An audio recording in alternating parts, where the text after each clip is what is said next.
and Babysitting Black-Eyed Children, Part 3. This wonderful series is written by Reddit user RoseBlack2222. So grab your coffee, sit back and enjoy the show. Things have not been getting any easier for me. What I had to get next were a bird and its fertile eggs. The only place I could think of near me where I could get those things was a nearby farm. I knew this would be more dangerous than my last two ventures. The reason being that when it comes to the farmers in my area, their method of dealing with intruders tends to be a lot more gun orientated. I inquired about something from the children, namely, if they can possess someone, why do they need me? They replied that they can only do those things with the mortal anchor, which I became by allowing them into my home. Apparently, it forged some kind of spiritual link between us or something along those lines. I take this to mean I need to sever this connection. Anyway, I drove up to the farm and parked in the woods. I brought two things to help me, a burlap bag and an empty egg carton. I got out of my car and took a deep breath, then did some stretches to loosen my body. Once that was done, I began jogging up to the farm. I located the chicken coop. My plan was pretty straightforward. It was to put a chicken in the sack and put her eggs in the carton. The coast seemed clear when I reached the coop. I was making sure to be quiet so they didn't wake up and give me away. There was one thing I didn't count on though, the farm dog. In my defence, I thought it'd be asleep as well. I was wrong. Grabbing the chicken and her eggs wasn't an issue. That was until I stepped out of the coop. I heard loud barking when I did. I turned to see the silhouette of a Rottweiler standing on the porch of the farmer's house. I tried running, but it was only moments later when I heard a loud boom and saw one of the branches of the tree in front of me snap off. I cursed and dove behind the tree. By this time the chicken had woken up and was freaking out. I knew it would only be a matter of time until she ripped through the bag. With that in mind, I made an attempt at escaping. I failed miserably. I thought I could lose him by making my way between some of the animal pens under the cover of darkness. When I reached the other side of them though, I was hit square in the face with a shovel. I awoke some time later from a cold splash of water to find myself tied to a chair in a barn. The farmer, along with his wife who held the chicken, was glaring down at me. "Look who's awake," the farmer said. "You thought you could get away with stealing one of our prized chickens and her eggs?" his wife asked. "No," I groggily replied. "I mean, I did, but I needed them. Look, if you let me go, I can pay you for them." "All right," the farmer replied. "If you pay us a decent amount, we'll let you go. How much you got on you?" Even though I was tied up, I could still access my pockets. It was when I reached into my pockets, however, that I realised I had left my wallet at home. "Well, this is awkward," I nervously chuckled. "How about I pay you later?" "Get the saw," the farmer told his wife. "Chomper's gonna have some good eating." "No, please," I begged. "I have kids waiting for me." "That's what they all say." "Wait, what? How many times has something like this happened here?" 11. Every sorry motherfucker who thought they could come onto our farm and take what's ours, we've chopped up and fed to our dog and pigs."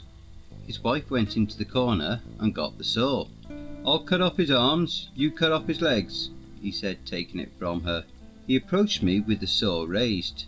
Before he was able to use it on me, however, a noise like thunder was audible from outside, getting steadily louder. The farmer dismissed this as an incoming storm until he and his wife realised that whatever was making it was rapidly approaching the barn. It slammed into the side of the barn, making it shake. The farmer yelled for his wife to grab her shotgun as he grabbed his. They turned to fire at what was trying to break into the barn, but were too late. Through the wall came first the horses, followed by the cows, and lastly the pigs in a stampede. Although they managed to fire off a couple of shots and hit some of the horses, their efforts were ultimately fruitless.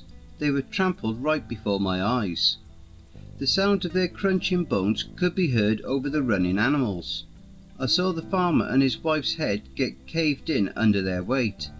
Unlike last night though, I didn't throw up. I guess that means I'm getting used to this kind of stuff, so silver lining? In the chaos of the stampede, the saw ended up being knocked towards me. It took some manoeuvring on my part, but I was able to tip the chair over and reach the saw. Once I freed myself, I got up and went to get another chicken and her eggs. I would have grabbed a bag to put the chicken in, however the barn started to collapse because of all the damage the animals did to it. I didn't have time to grab anything before I left. When I got outside, I saw that the chickens were running around. I spotted their coop, which was knocked over. I went over to it and grabbed some eggs, then put them in a bucket. As I did, I noticed the animals coming back by. They didn't seem panicked this time. In their mouths they held the corpses of the farmer and his wife. Both of them were taken to the pig trough. The pigs were eager to follow the other animals. Even though I didn't see where they were taken, I was pretty sure of what their remains would be used for. Once I was done getting more eggs, I grabbed a chicken that was roaming around. Keep in mind, I no longer had the sack I brought, and she didn't react well to me picking her up. I was immediately met with rapid pecking to my hands and face. Somehow I was able to make it back to my car with both my eyes intact. I got inside and breathed a sigh of relief. "How long did I take?" I asked the kids. "A little over 20 minutes, Abraham replied. "And I take you guys are responsible for the farm animals freaking out?" "That is correct. Our influence reaches far," Louise said. "You know, you could have checked on me. If you would have possessed the farmers here, it would have saved me a lot of time. I'm pretty sure that bitch broke my nose." I looked in the mirror and noticed it was swollen. Truth be told, I didn't feel it back there. This was probably due to adrenaline, but now that I was calmed down, it was starting to hurt. "We aren't here to do everything for you," Abraham said. "We are here to make sure you carry out each task. You should be thankful we lend you our help at all." I gave the kids a dirty look, then turned round and started my car. The chicken was letting out clucks of protest the entire trip home. When we went back inside, I handed her to the kids. Oddly enough, she calmed down when they took hold of her. "What are you going to do with her?" I asked. "We aren't going to sacrifice her if that's what you're thinking," Louise said. "We'll be in the basement. Do not disturb us." I watched them go down into it with the chicken and her eggs. Once they were gone, I went to dress my injuries. Man, did that pecking hurt. I swear to God, I'm almost at my limit. I don't know how much more of this I can take, and I still have 2 days left. Help me. Wow, that was an epic episode. If you enjoyed listening to this installment, be sure to pop over to the author's Reddit profile, RoseBlack2222, and drop them a line, or even give them a glowing review. The link to their Reddit profile will be below in the description, and be sure to check out their Patreon for more stories. The link to their Patreon will also be listed below. Thank you for listening, and if you enjoyed my narration, then please feel free to like and share the video. Leave a comment below, and don't forget to hit that subscribe button and tap the notification bell, and then select all. That way you'll receive all notifications each time I upload a new video. Have you had any cryptid sightings, paranormal or supernatural encounters, or even had any creepy or terrifying situations that you would like to share? Or have you even written a CreepyPasta story that you would like me to narrate? You can submit your stories and encounters to cryptidsroost@gmail.com.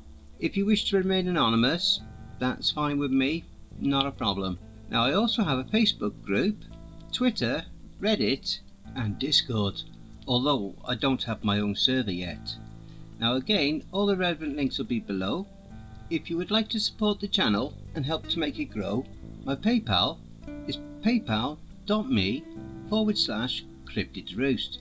Again, that'll all be listed below. Oh, and one final note, I am in the process of creating a couple of merch stores, one on Redbubble and one on Teespring. so be sure to keep your eye out for any further notifications of those. Okay?